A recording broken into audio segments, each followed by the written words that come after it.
And now North Korea has once again repeated its pledge to launch a full-scale war with nuclear weapons against the United States if Washington's threatening policies are not stopped. Now that we possess mighty nuclear power to protect ourselves from U.S. nuclear threat, we will respond without the slightest hesitation to full-out war with full-out war and to nuclear war with our style of nuclear strike, and we will emerge the victor in the final battle with the United States. North Korean media quoted the foreign ministry as saying that Pyongyang's military was ready to respond to American aggression. The statement was made after U.S. Vice President Mike Pence said that an American naval strike carrier was set to arrive at the Korean peninsula in just a matter of days. Tensions have risen sharply after North Korea conducted 2 nuclear weapons tests last year and carried out a number of ballistic missile tests. President Donald Trump has vowed to prevent North Korea from being able to hit the U.S. with a nuclear missile. And joining us now is Sandra Hicks, investigative journalist, joining us out of New York. Hello, and thank you for joining us on the program. And now, U.S. officials keep saying that all options are on the table regarding North Korea.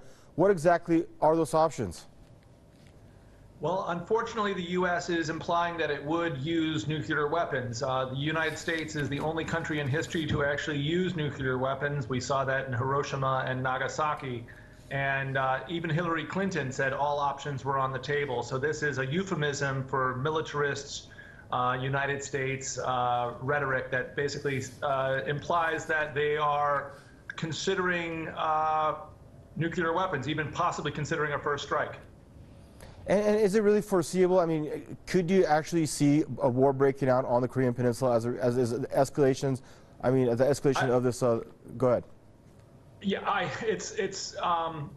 the consequences would be so tragic for humanity, for the entire planet, that I think we really need cooler heads to prevail right now on both sides of the U.S.-Korea conflict. And I would like to, as a lefty, I would like to call out to Premier Kim and say, like, a good Marxist withdraws from globalist, imperialist, capitalist struggles. Remember how the Bolsheviks withdrew from World War I when they seized power in Russia, and not to take the bait of this macho, militarist, jingoistic, paper tiger jargon. But when there's something like nuclear weapons involved, and when there's a potential of imminent nuclear war, if escalations do get to that level, I mean, why not entertain diplomacy? Why not sit around the table? Why doesn't the White House even mention that? It's absolutely true, and I think the United States is behaving rather psychotically, and it's moments like this where I feel fear, I feel concern, but I also know that there is a solution.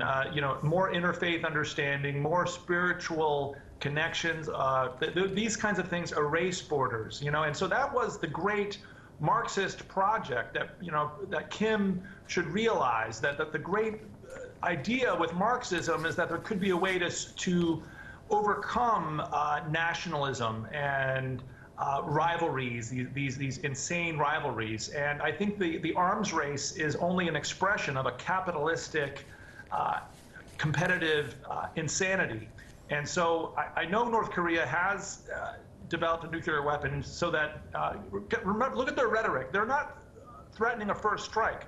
They're threatening to retaliate if there is a first strike from the United States of America. So that, just recognizing that, I think, could possibly de-escalate the level of tension in the air right now. And Sanders, I mean, President Donald Trump, I'm sure you're there in the States, you followed his campaign trail. You remember his so-called America First policy, but since he's come to office, he's increasingly engaging the U.S. in overseas military adventures. So, I mean, what is he trying to achieve or perhaps prove now? Well, in the U.S. media, every time he does something like sends 53 missiles into Syria, the parrots in the U.S. media say, oh, President Trump just became presidential. I think we just witnessed the moment that he became the president of the United States of America. It's almost like militarist action wins the respect of the mainstream media in this country, and that's a very sick, psychotic, pathological fact that we need to get away from. Okay, well, thank you for joining us, Sandra Hicks, investigative journalist out of New York.